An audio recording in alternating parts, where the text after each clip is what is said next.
On April 20th, 1999, around lunchtime, two high school seniors at Columbine High School climbed over the hill overlooking the campus and began shooting at students eating lunch on the benches outside. They were wearing trench coats and sunglasses and other gothic clothing, and also carrying rifles. Rachel Scott and Richard Castaldo were sitting on the benches eating lunch. Richard Castaldo, who was shot and paralyzed, recalls they were yelling about God, and do you believe in God? And when Rachel Scott responded, yes, she was killed. After making their way into the library and coming across Cassie Bernal and Valine Schnurr, who were hiding under desks, one of the shooters again asked Cassie Bernal if she believed in God, and when she also said yes, like Rachel Scott, she was killed. During the hours the shooting took place, 13 lives were claimed. Except almost none of that is true. The shooters weren't outcasted, they weren't wearing trench coats, they weren't targeting anyone, and they never asked Rachel Scott or Cassie Bernal if they believed in God. The truth is a lot less interesting as the fiction, unfortunately. They did ask someone if they believed in God, and it was Valine Schnurr, but only because she was yelling, "Oh God," over and over again while facing down the barrel of a gun, and she couldn't even answer yes or no because she didn't know what the shooters wanted her to say.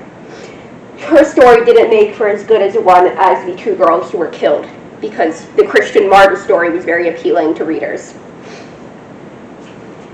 The shooting only lasted 45 minutes, and the only reason it was thought to have been longer was because it took them 3 hours to find the bodies. Their identities weren't even confirmed until the morning after.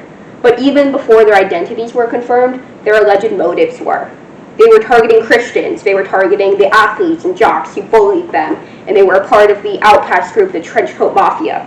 These were the claims of traumatized and injured students and staff, and no one asked the question of, how do you know this, before publishing these claims as fact. 25 years later, how do these misconceptions still prevail, and has reporting changed since? Before we even had confirmation of the shooters' identities, of course, we had their alleged motivations. And that happens with any kind of mass tragedy. We always want to know, why did they do it? How did they do it? What was the reasoning behind all of this? But these theories overshadowed the victims and overshadowed the truth. The attention the shooters received was comparable to that of the most notorious serial killers. Their entire childhoods, family lives, and manifestos were published to the world. They were becoming infamous. This style of recording is where the social contagion and copycat theory come from, also known as the Columbine effect. The NIH defines social contagion as the spread of behaviors through a crowd or group. To put it into perspective, some mentally ill kids see the fame that these shooters receive and think, maybe this will get me the attention I want.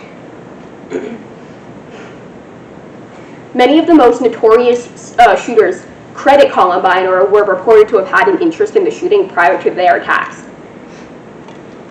This is the data from 2015 showing how many known copycat cases there were. This kind of effect also happened after the 2021 Oxford High School shooting in Michigan, in which surrounding schools received credible shooting threats right after that high school experienced a shooting which killed 4 students. Unfortunately, there's very little science to actually back social contagion. It's more likely imitation. Behaviors can't really be caught like a disease, and also social contagion assumes that the behaviors will be exactly alike to the one they're copying, which is untrue in all of these cases. Imitation is a much more scientifically studied way, which explains why all of these copycats exist. So the first copycat shooting was only 8 days after Columbine, and it was at W.R. Myers High School in Alberta, Canada, in which a student wearing a long blue trench coat entered the school with a rifle and killed 1 untargeted student. The next was in 2001, Santana High School, where 2 were killed. Then there was 2005 Red Lake shootings, where 9 were killed. Then there was Dawson College shootings in 2006, where 1 was killed. Then Virginia Tech in 2001, where 32 were killed. 2008 Northern Illinois University, 6 were killed. 2012 Sandy Hook, 27 were killed. 2013 Sparks Middle School, 1 were killed. Columbia, Maryland, 2014, 2 were killed. 2002 Umpqua Community College, 9 killed. 2018 Stoneman Douglas Parkland shooting, 17 killed. 2018 Santa Fe, 10 killed. And 2024 Perry Schools, 2 killed.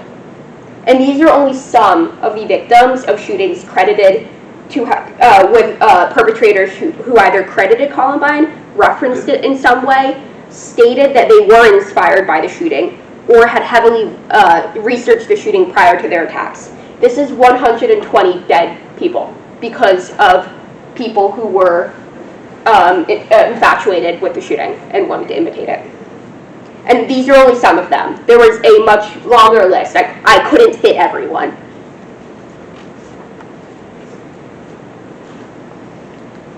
So the media influences a lot of this. So much information is released about the attacks right after they happen. You have the beliefs of the shooters, you have their manifestos, you have every little every little detail of the shooting. So anyone who wants to imitate it has really easy access to how these other people succeeded in their plans. So journalists have a duty to minimize harm. It's in the Code of Ethics published by the SPJ, and it states that journalists have a need to balance, have an obligation to balance the public's need for information against the potential harm that can be caused by their reports. So this can be seen by how we report on suicide.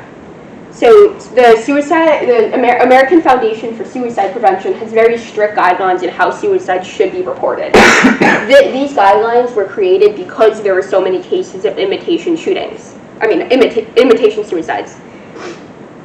So some of the guidelines on here is that you cannot report the method of suicide. You cannot post the notes or excerpts of the notes. You can't glamorize the suicide. You can't put pictures of the scene of the suicide. So none of these exist when it comes to reporting on mass tragedies like mass shootings. You commonly see photos, names, and in detail descriptions of the attacks. And sometimes the photos even include dead bodies in them. But of course there's a difference between a suicide and a mass shooting. One includes only one person getting harmed, while the other is 4 or more people. Uncaught perpetrators should always have their names released, as that is a public safety concern. But I don't see the point in constantly talking about someone who's either dead or detained. There's no point in doing that. The public isn't obligated to know why or how someone committed suicide, and they're not obligated to know why or how someone committed the mass shooting. So, in my opinion, the best guidelines to follow come from the No Notoriety campaign, which was started by Tom and Karen Teves when they lost their son Alex in the Aurora movie theater shooting. So, some of their guidelines include adhering to the journalistic principle of minimizing harm, and recognizing that infamy serves as a motivator for many of these shootings. And also to make sure you report the names of the victims and uplift their likeness instead of the perpetrator. You also aren't allowed to publish the name of the perpetrator unless it's for a reference point, and you are not allowed to put any photos of the perpetrator above the fold of the article. So also it says to promote mental health support, public safety, and other ways of support to help anyone who is either struggling with trauma relating to a mass shooting or someone is planning to do one. So these guidelines really aren't that hard to follow. I followed every single one of them while designing my TED Talk just to prove how easy it is. Journalists have a responsibility to minimize harm. That's part of their job. And if you have data showing that by changing your ways you can save lives, you should take that seriously. We have proof it worked with suicide prevention. We have proof that it could work for mass shootings if you compare it to how we report on suicides. Especially with imitation, this is a very easy way to stop imitation shootings. Probably not altogether, of course mass shootings won't stop, but it could stop a lot of the people who are planning imitation shootings. Thank you.